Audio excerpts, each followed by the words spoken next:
जय हिंद, वंदे मातरम, भारत माता की जय। राष्ट्रवाद की बात प्रहार के साथ आप सभी का हार्दिक स्वागत है। सभी सनातनियों को, देश विदेश में रहने वाले सनातनियों को आज 22 जनवरी भगवान श्री राम के प्राण प्रतिष्ठा की वार्षिक पहली वर्षगांठ की हार्दिक बधाई और मंगलमय शुभकामना।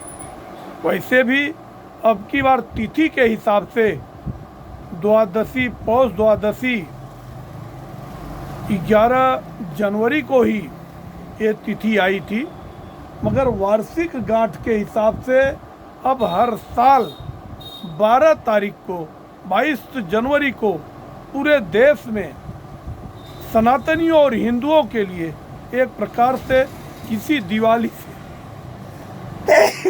दिवाली से कम ये त्यौहार नहीं मनाया जाएगा। लोगों में बहुत हर्षोल्लास है और आज अनेक कार्यक्रम आयोजित हुए हैं और हम भी एक कार्यक्रम में आज जाने वाले हैं और एक वहाँ का वीडियो भी मैं अपने YouTube में आज अपलोड करूँगा। तो आज लोग करोड़ों देशभक्त बिना किसी पद प्रतिष्ठा के क्यों भारतीय जनता पार्टी का सपोर्ट करते हैं, आज उस पे हम वीडियो बना रहे हैं कि कल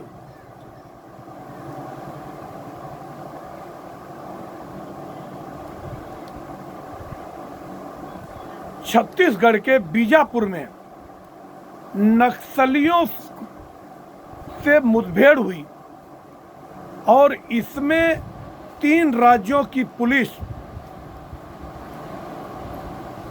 ओडिशा, छत्तीसगढ़ और तेलंगाना की, और साथ में सीआरपीएफ जवान मिलके 27 नक्सलियों को ढेर किए हैं और उसमें भी 1 करोड़ का इनामी जयराम चलपति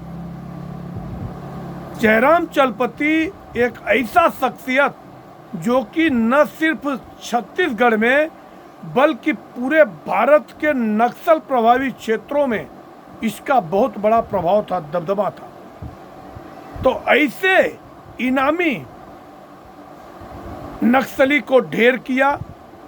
आज मैं इसके विषय में डिटेल में, विस्तार में आप लोगों को बताने वाला हूं। मगर उसके पहले कि भारतीय जनता पार्टी को लोग क्यों दिल से सपोर्ट करते हैं, कि ये पार्टी ठीक है राजनीतिक दल है, ये भी राजनीति करती है जैसे कांग्रेस है या अन्य क्षेत्रीय दल है, मगर इनके अंदर राष्ट्रवाद है, इनके अंदर जनता के लिए भावनाएं हैं। क्योंकि ये नक्सलवाद सैकड़ों साल से फल फूल रहे थे। एक्चुअली अंग्रेजों के शासन काल से नक्सलवाद प्रभावी हुआ था और जब से अपने देश में चुनी हुई सरकारें बनी, नक्सलवाद ये अपना लाल सलाम के नाम से ये वामपंथी और माओवादियों ने इसको खूब पनपाया, मगर अब ये आखिरी सांसें गिन रहा है। अभी दुख तब हुआ था जब 6 जनवरी को आईडी बम ब्लास्ट करके 8 जवानों को मौत के घाट उतार दिया था और ये चर्चा पूरे देश में हुई। मगर उसके बाद 12 तारीख को एक सभी 7 राज्यों को मिलाकर अमित शाह ने 7 राज्यों के मुख्यमंत्री और 7 राज्यों के पुलिस महानिदेशक और मुख्य सचिव और सभी केंद्रीय मंत्रियों को मिलाकर एक साथ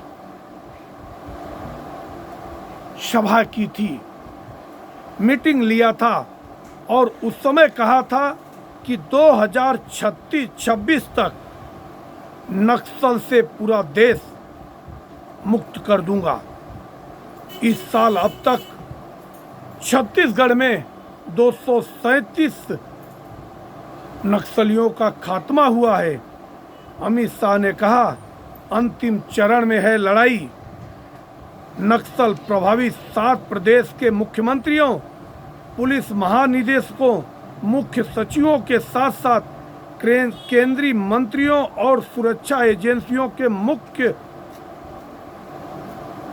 प्रमुखों के साथ बैठक के बाद अमित शाह ने कहा, नक्सलवाद के खिलाफ जीरो टॉलरेंस के साथ साथ विकास और जन कल्याणकारी योजनाएं 100% जनता तक पहुंचाने पर जोर दिया जाएगा।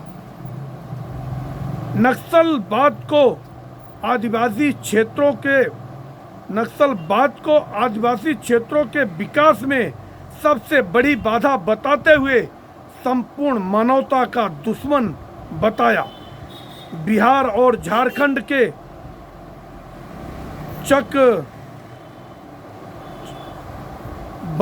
चकरबंधा और बूढ़ा पहाड़ जैसी क्षेत्रों पर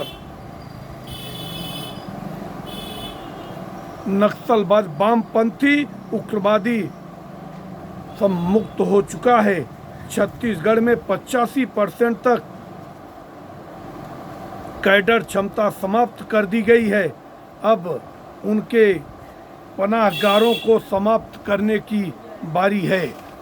मतलब जो नक्सलवाद को पनाह देते हैं, चाहे किसी भी पार्टी और दल से उनका सरोकार हो, उनको भी नहीं छोड़ा जाएगा। क्या हो रहा है सुधार? पिछले 10 साल में जब से नरेंद्र मोदी जी की सरकार है, 14,400 किलोमीटर नक्सल प्रभावित क्षेत्रों में सड़कें बनाई गई है और 6,000 मोबाइल टावर, जिसमें 3551 को 4G बनाने और 165 एकलव्य स्कूल शुरू कर दिए गए हैं, खोले जाने से हुआ है। मुख्यमंत्रियों को हर महीने में एक बार और पुलिस महानिदेशकों को 15 दिन में एक बार समीक्षा करने की नसीहत भी अमित शाह ने दिया है। छत्तीसगढ़ में इस साल जनवरी से अब तक 237 मारे गए, 812 गिरफ्तार किए गए और 723 आत्मसमर्पण किए हैं, जो कि अब ये लोग आत्मसमर्पण करके मुख्य धारा में जुड़ने का काम कर रहे हैं। सुकमा में फरवरी के महीने में गश्ती पर नक्सलियों को घात लगाकर हमला किया था पिछले साल, और इस दौरान 12 जवान शहीद हो गए थे। ये नक्सली ये मानवता के दुश्मन हैं। इनको ये नहीं पता कि किसी का भाई, किसी का पिता, किसी का बेटा इनके कुकर्मों से खो जाता है। आतंकियों ने जवानों का हथियार भी छीन लिया था। छत्तीसगढ़ के बीजापुर में पिछले 6 तारीख को 8 जवान शहीद हुए थे और अब 27 ढेर कर दिए गए और 14 पकड़े गए हैं।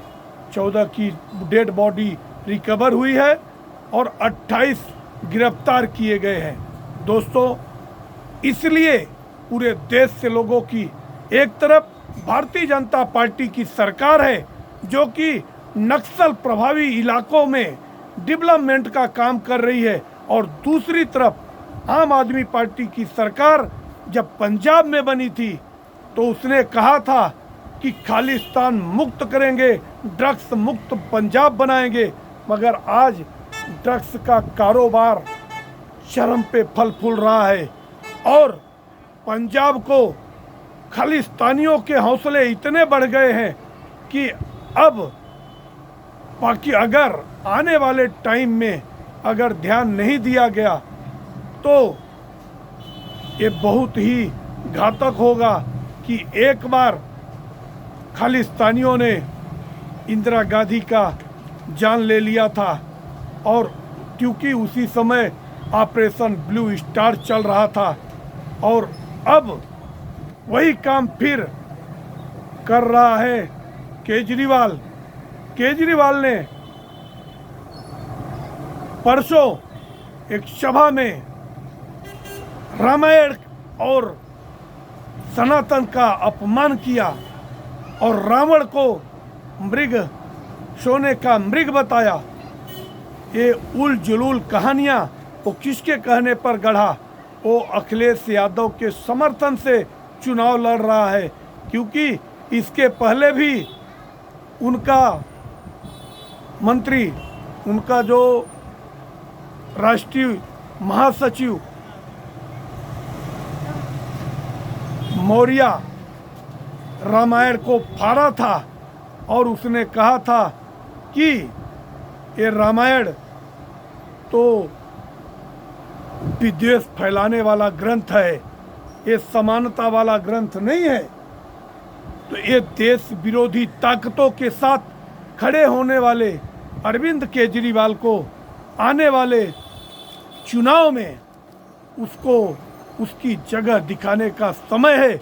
सभी दिल्ली वालों से अपील है कि जिस बिजली, पानी और शिक्षा के लिए आपने केजरीवाल कंजरवाल को चुना, वो सारी योजनाएं भारतीय जनता पार्टी भी आपको मुफ्त में देने वाली है।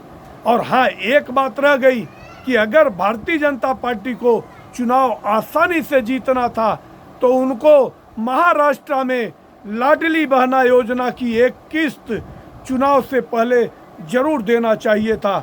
अगर ये मेरा वीडियो शीर्ष नेतृत्व तक पहुँचे तो उनको इस पर जरूर मंथन करना चाहिए, और 5 तारीख को चुनाव से पहले अगर ये घोषणा होती है तो मुझे लगता है कि सरकार बनाने में बहुत ही कारगर होगी।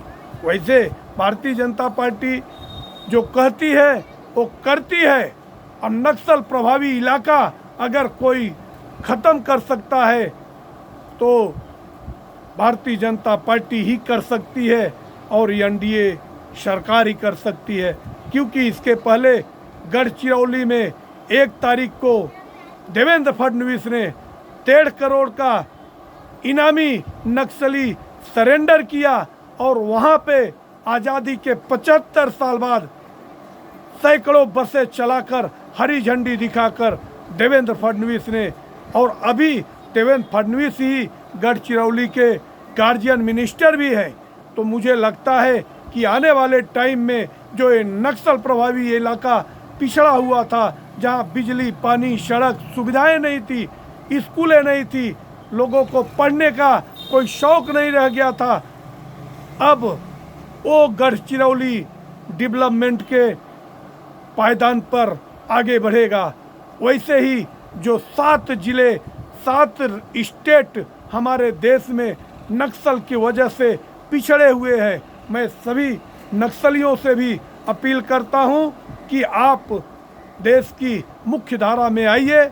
आप अपने बच्चों के सुरक्षित भविष्य के लिए आप अपने आप को आत्मसमर्पण कीजिए और मुख्य धारा से जुड़िए, और एक डेवलप कंट्री की तरफ भारत बढ़ रहा है उसमें अपना योगदान दीजिए।